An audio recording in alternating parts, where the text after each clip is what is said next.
having discovered his mistake in allowing himself to be misled by the subtle teaching of Jesus, had arrived at the place where he wished to make public and formal renunciation of his association with the Galilean, and at the same time to ask for reinstatement in the confidence and fellowship of his Judean brethren. This spokesman for Judas went on to explain that Judas recognized it would be best for the peace of Israel if Jesus should be taken into custody, and that, as evidence of his sorrow in having participated in such a movement of error, and as proof of his sincerity in now returning to the teachings of Moses, he had come to offer himself to the Sanhedrin as one who could so arrange with the captain holding the orders for Jesus' arrest that he could be taken into custody quietly, thus avoiding any danger of stirring up the multitudes or the necessity of postponing his arrest until after the Passover. When his cousin had finished speaking, he presented Judas, who, stepping forward near the high priest, said, "All that my cousin has promised I will do, but what are you willing to give me for this service?" Judas did not seem to discern the look of disdain and even disgust that came over the face of the hard-hearted and vainglorious Caiaphas. His heart was too much set on self-glory and the craving for the satisfaction of self-exaltation. And then Caiaphas looked down upon the betrayer while he said, "Judas, you go to the captain of the guard and arrange with that officer to bring your master to us either tonight or tomorrow night, and when he has been delivered by you into our hands, you shall receive your reward for this service." When Judas heard this, he went forth from the presence of the chief priests and rulers, and took counsel with the captain of the temple guards as to the manner in which Jesus was to be apprehended. Judas knew that Jesus was then absent from the camp, and had no idea when he would return that evening, and so they agreed among themselves to arrest Jesus the next evening, Thursday, after the people of Jerusalem and all of the visiting pilgrims had retired for the night. Judas returned to his associates at the camp, intoxicated with thoughts of grandeur and glory such as he had not had for many a day. He had enlisted with Jesus, hoping some day to become a great man in the new kingdom. He at last realized that there was to be no new kingdom such as he had anticipated. But he rejoiced in being so sagacious as to trade off his disappointment in failing to achieve glory in an anticipated new kingdom for the immediate realization of honor and reward in the old order, which he now believed would survive, and which he was certain would destroy Jesus and all that he stood for. In its last motive of conscious intention, Judas's betrayal of Jesus was the cowardly act of a selfish deserter whose only thought was his own safety and glorification, no matter what might be the results of his conduct upon his master and upon his former associates. But it was ever just that way. Judas had long been engaged in this deliberate, persistent, selfish, and vengeful consciousness of progressively building up in his mind and entertaining in his heart these hateful and evil desires of revenge and disloyalty. Jesus loved and trusted Judas, even as he loved and trusted the other apostles, but Judas failed to develop loyal trust and to experience wholehearted love in return. And how dangerous ambition can be when it is once wholly wedded to self-seeking and supremely motivated by sullen and long-suppressed vengeance. What a crushing thing is disappointment in the lives of those foolish persons who, in fastening their gaze on the shadowy and evanescent allurements of time, become blinded to the higher and more real achievements of the everlasting attainments of the eternal worlds of divine values and true spiritual realities.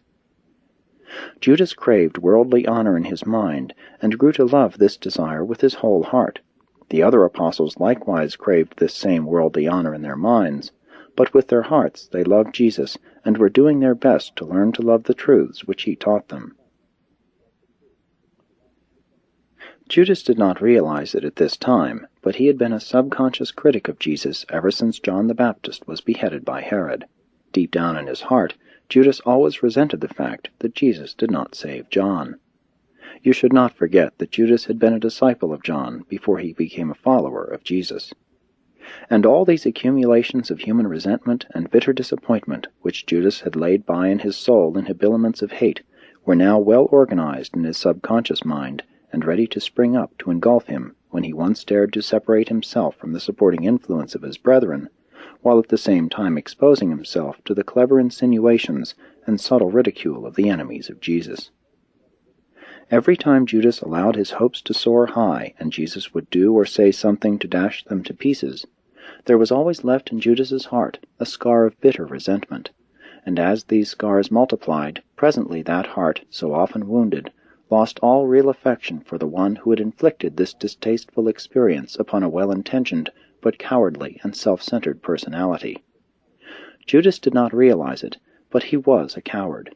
Accordingly, was he always inclined to assign to Jesus cowardice as the motive which led him so often to refuse to grasp for power or glory when they were apparently within his easy reach.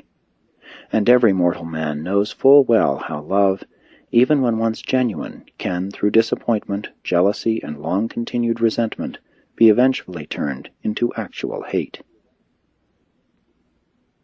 At last the chief priests and elders could breathe easily for a few hours. They would not have to arrest Jesus in public, and the securing of Judas as a traitorous ally ensured that Jesus would not escape from their jurisdiction as he had so many times in the past. 5. The last social hour. Since it was Wednesday, this evening at the camp was a social hour. The Master endeavored to cheer his downcast apostles, but that was well nigh impossible. They were all beginning to realize that disconcerting and crushing events were impending. They could not be cheerful, even when the Master recounted their years of eventful and loving association. Jesus made careful inquiry about the families of all of the apostles and, looking over to David Zebedee, asked if anyone had heard recently from his mother, his youngest sister, or other members of his family. David looked down at his feet. He was afraid to answer.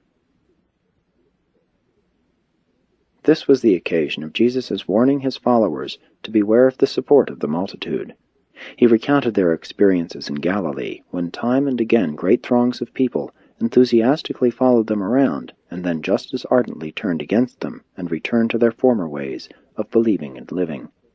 And then he said, "And so you must not allow yourselves to be deceived by the great crowds who heard us in the temple, and who seemed to believe our teachings. These multitudes listen to the truth, and believe it superficially with their minds, but few of them permit the word of truth to strike down into the heart with living roots. Those who know the gospel only in the mind, and who have not experienced it in the heart, cannot be depended upon for support when real trouble comes. When the rulers of the Jews reach an agreement to destroy the Son of Man, and when they strike with one accord, you will see the multitude either flee in dismay, or else stand by in silent amazement, while these maddened and blinded rulers lead the teachers of the gospel truth to their death. And then, when adversity and persecution descend upon you, still others who you think love the truth will be scattered, and some will renounce the gospel and desert you. Some who have been very close to us have already made up their minds to desert.